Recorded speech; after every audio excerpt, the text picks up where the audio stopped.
क्या आपको पता है कि दुनिया में एक ऐसा कब्रिस्तान भी है जहाँ पे कफिन्स को दफनाया नहीं बल्कि लटकाया जाता है। अस्सलाम वालेकुम, welcome back to another video. China की दूर दराज पहाड़ियों के अंदर इन कफिन्स को रखा गया। कई किलो वजनी ये ताबूत आखिर वहां तक पहुंचे कैसे और इनको वहां पर रखने की वजह क्या थी। चाइना के सिचुआन और यूनान प्रोविंसेस के अंदर ये मंजर कई छोटी बड़ी पहाड़ियों के अंदर नजर आता है। कई कफिन्स को तो 400 फीट तक की ऊंचाई पर देखा गया और अभी तक चाइना के अंदर 131 ऐसे ताबूत देखे जा चुके हैं और रिसर्चर्स के मुताबिक इनमें से कई ताबूत तो 3000 साल पुराने हैं। विदाउट एनी इक्विपमेंट इतने भारी ताबूत ऊपर पहुंचे कैसे और इनको इतनी ऊंचाई पर रखने का मकसद क्या था। लोकल्स के मुताबिक इन दो प्रोविंसेस के अंदर बो नाम का कबीला रहता था। 1573 के अंदर मंगोल आर्मी ने इस ट्राइब को पकड़ कर मारा और इनके साथ इनके सारे राज दफन कर दिए, जिनमें से सबसे बड़ा राज ये लटके हुए ताबूत हैं। चाइना का ये एरिया काफ़ी ज़्यादा रिमोट है। यहाँ पे छोटे बड़े पहाड़ हैं। कई पहाड़ तो इतने ऊंचे और इतने स्ट्रेट हैं कि इन पर चढ़ना भी बहुत मुश्किल है। विदाउट एनी इक्विपमेंट और एक्सपीरियंस आप इनके ऊपर चढ़ भी नहीं सकते। तो आखिर ये लोग ऐसे कैसे कर लेते थे। चाइनीज़ रिसर्चर जब यहाँ पर रिसर्च के लिए पहुंचे, इनमें से कुछ ही आर्कोलॉजिस्ट ऊपर तक पहुंच सके और उन्होंने ये बताया कि ये ताबूत करीब 3000 साल पुराने हैं और इसके अंदर एक भी ज्वाइंट नहीं है। इसका मतलब कि ये पूरा दरख्त कटा, उसके बाद उसको दरमियान में से खाली किया गया। और ये रीज़न लॉजिकल भी लगती है कि इन ताबूतों का इतने लंबे अरसे तक टिके रहना, इनकी मजबूती इसी वजह से ज़्यादा थी कि इसके अंदर कोई जॉइंट भी नहीं है। मज़ीद रिसर्च से पता चला कि इन ताबूतों के अंदर एक नहीं कई लोगों की हड्डियां मौजूद हैं और इन हड्डियों के ऊपर मिट्टी लगी हुई है। पहले तो ये माना गया कि ये मिट्टी पहाड़ों की है जो कि बारिश की वजह से इन ताबूतों के अंदर आ गई है, लेकिन बाद में पता चला कि बो ट्राइब के लोग पहले अपने लोगों को दफनाते थे और जब बॉडी डिकम्पोज हो जाती थी तो उसकी हड्डियां निकाल कर इन ताबूतों के अंदर रख देते थे और उन ताबूतों के अंदर मिट्टी भर देते थे ताकि ऊपर ले जाते हुए ये हड्डियाँ अपनी जगह से हिले नहीं।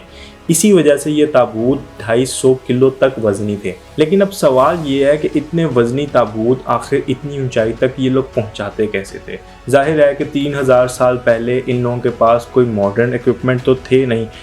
इसी सवाल का जवाब ढूंढने के लिए रिसर्चर्स की टीम वहां पर पहुंची थी और उन्होंने वहां पर जाकर एक एक्सपेरिमेंट किया।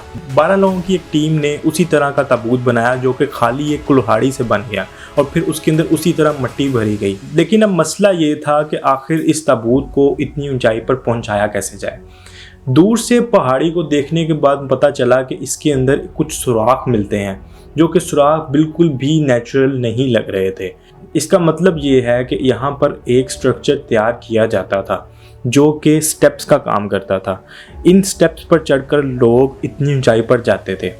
रिसर्चर्स की एक टीम ने हूबहू एक ऐसा ही स्ट्रक्चर तैयार किया और इन वॉलंटियर टीम के अंदर से कुछ लोगों को ऊपर पहुंचा दिया। लेकिन अब सवाल ये था कि इस ताबूत को ऊपर पहुंचाए कैसे। जिस बेस पर इन लोगों ने इस ताबूत को रखना था उससे थोड़ा सा दूर उन्होंने एक सुराख के अंदर बांस को लगाया और उसके ऊपर रस्सी डालकर इसको खींचना शुरू किया। ये ऐसे ही था जैसे आजकल हमारे यहाँ पर मॉडर्न पुलीज हैं। मॉडर्न पुली के अंदर तो बॉल बेरिंग होती है, लेकिन बांस जो सा है वो ऊपर से स्लिपरी होता है जिसकी वजह से वो बॉल बेरिंग का काम कर रहा था। और इसी तरह रिसर्चर्स की टीम ने इतने भारी ताबूत को ऊपर पहुंचा दिया और ऊपर इस दूसरी टीम ने उठाकर इसको उसकी बेस पर रख दिया। इस सवाल का तो जवाब मिल गया कि ये लोग इतनी ऊंचाई पर इन ताबूतों को पहुंचाते कैसे थे, लेकिन इस सवाल का जवाब रिसर्चर्स को अभी तक नहीं मिला कि ये आखिर ऐसा करते क्यों थे। पहले बॉडी को दफनाते थे, उसके बाद उसको निकाल कर इतनी ऊंचाई पर रख देते थे। ये मिस्ट्री आज तक मिस्ट्री ही है कि वो लोग ऐसा क्यों करते थे। जो प्रोफेसर इन कफिन्स पर रिसर्च कर रहे थे तकरीबन उन्होंने 30 साल इस रिसर्च पर लगाए और उन्होंने इसके बाद एक ही बात कही कि इसके 2 रीजंस हो सकते हैं। एक तो वो अपने प्यारों की बॉडीज़ को जानवरों और अपने दुश्मनों से बचाना चाहते थे और दूसरी रीज़न वो ये बताते हैं कि शायद ये लोग ये समझते थे कि इतनी ऊंचाई पर ताबूत रखने से वो जो मरने वाला है उसकी हेवन तक जर्नी कम हो जाएगी, वो हेवन तक जल्दी पहुंच जाएगा, मतलब जन्नत तक जल्दी पहुंच जाएगा।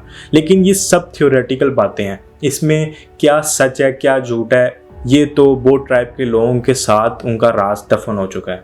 Thank you for watching. मिलते हैं फिर एक नेक्स्ट वीडियो में। अल्लाह हाफिज़।